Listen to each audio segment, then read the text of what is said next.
വചനവായന 1 Samuel അധ്യായം 16. ദാവീദിൻ്റെ അഭിഷേകം. കർത്താവ് സാമുവലിനോട് പറഞ്ഞു, ഇസ്രായേലിൻ്റെ രാജ്യത്വത്തിൽ നിന്ന് സാവുളിനെ ഞാൻ തള്ളിക്കളഞ്ഞിരിക്കുന്നു. അവനെ ഓർത്ത് നീ എത്ര നാൾ വിലപിക്കും?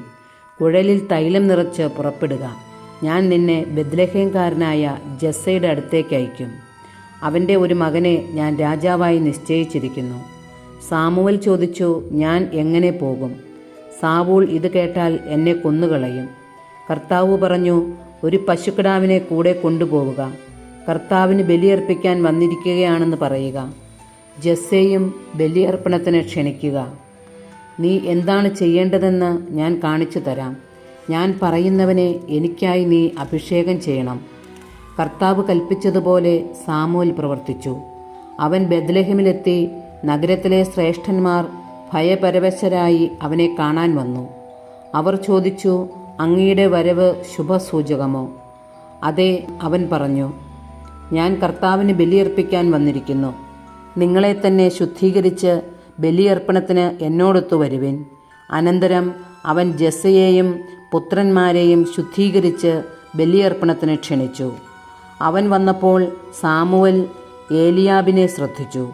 കർത്താവിൻ്റെ അഭിഷിക്തനാണ് മുൻപിൽ നിൽക്കുന്നതെന്ന് അവന് തോന്നി.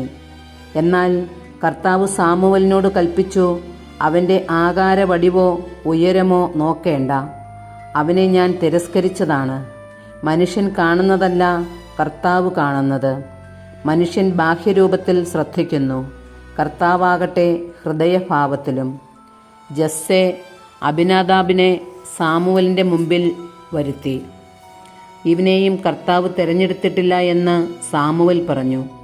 പിന്നെ ജസ്സെ ഷമ്മായെ വരുത്തി. കർത്താവ് തിരഞ്ഞെടുത്തവനല്ല ഇവനും എന്ന് അവൻ പറഞ്ഞു. ജസ്സെ തൻ്റെ 7 പുത്രന്മാരെ സാമുവലിൻ്റെ മുൻപിൽ കൊണ്ടുവന്നു. അവൻ ജസ്സയോട് പറഞ്ഞു, ഇവരെ ആരെയും കർത്താവ് തിരഞ്ഞെടുത്തിട്ടില്ല. നിന്റെ പുത്രന്മാർ എല്ലാവരുമായോ എന്ന് സാമുവൽ അവനോട് ചോദിച്ചു. ഇനി ഇളയ മകനുണ്ട്, അവൻ ആടുകളെ മേയ്ക്കാൻ പോയിരിക്കുകയാണ്.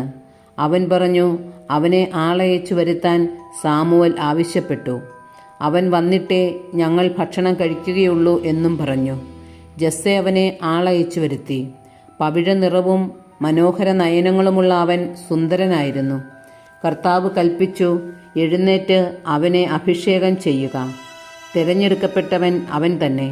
സാമുവൽ അവനെ സഹോദരന്മാരുടെ മുമ്പിൽ വച്ച് കുഴലിലെ തൈലം കൊണ്ട് അഭിഷേകം ചെയ്തു. അന്നു മുതൽ കർത്താവിൻ്റെ ആത്മാവ് ദാവീദിൻ്റെ മേൽ ശക്തമായി ആവസിച്ചു. സാമുവൽ റാമായിലേക്ക് പോയി. ദാവീദ് സാവൂളിനോടൊന്നിച്ച്. കർത്താവിൻ്റെ ആത്മാവ് സാവൂളിനെ വിട്ടുപോയി. അവിടുന്ന് അയച്ച ഒരു ദുരാത്മാവ് അവനെ പീഡിപ്പിച്ചു. സാവൂളിൻ്റെ ഭൃത്യന്മാർ അവനോട് പറഞ്ഞു, ദൈവം അയച്ച ഒരു ദുരാത്മാവ് അങ്ങയെ പീഡിപ്പിക്കുന്നു. ആകയാൽ കിന്നരം വായനയിൽ നിപുണനായ ഒരുവനെ അന്വേഷിക്കാൻ അങ്ങ് അടിയങ്ങൾക്ക് കൽപ്പന തരണം. ദുരാത്മാവ് അങ്ങയിൽ ആവസിക്കുമ്പോൾ അവൻ കിന്നാരം വായിച്ച് അങ്ങേക്ക് ആശ്വാസം നൽകും. കിന്നരവായനയിൽ നിപുണനായ ഒരുവനെ തേടിപ്പിടിക്കാൻ സാവൂൾ ഭൃത്യന്മാരോട് കൽപ്പിച്ചു. ബെത്ലഹേംകാരനായ ജസ്സയുടെ ഒരു മകനെ ഞാൻ കണ്ടിട്ടുണ്ട് എന്ന് ഭൃത്യരിൽ ഒരുവൻ പറഞ്ഞു.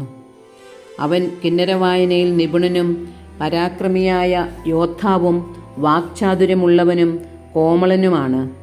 കർത്താവ് അവനോട് കൂടെയുണ്ട്. സാവൂൾ ജസ്സയുടെ അടുത്ത് ദൂതന്മാരെ വിട്ട്, ആട്ടിടയനായ നിന്റെ മകൻ ദാവീദിനെ എൻ്റെ അടുക്കൽ അയക്കുക എന്ന് അറിയിച്ചു. ജസ്സെ ഒരു കഴുതയുടെ പുറത്ത് കുറെ അപ്പം, ഒരു പാത്രം, വീഞ്ഞ്, ഒരാട്ടിൻകുട്ടി എന്നിവ കയറ്റി തൻ്റെ മകൻ ദാവീദ് വശം സാവൂളിന് കൊടുത്തയച്ചു. ദാവീദ് സാവൂളിൻ്റെ അടുക്കലെത്തി സേവനം ആരംഭിച്ചു. സാവൂളിന് അവനെ വളരെയധികം ഇഷ്ടപ്പെട്ടു. ദാവീദ് അവൻ്റെ ആയുധവാഹകനായി തീർന്നു. സാവൂൾ ജസ്സയുടെ അടുക്കൽ ആളയച്ച്, ദാവീദിനെ എനിക്കിഷ്ടപ്പെട്ടു, അവൻ ഇവിടെ നിൽക്കട്ടെ എന്ന് അറിയിച്ചു. ദൈവം അയച്ച ദുരാത്മാവ് സാവൂളിൽ പ്രവേശിക്കുമ്പോഴൊക്കെ ദാവീദ് കിന്നരം വായിക്കും.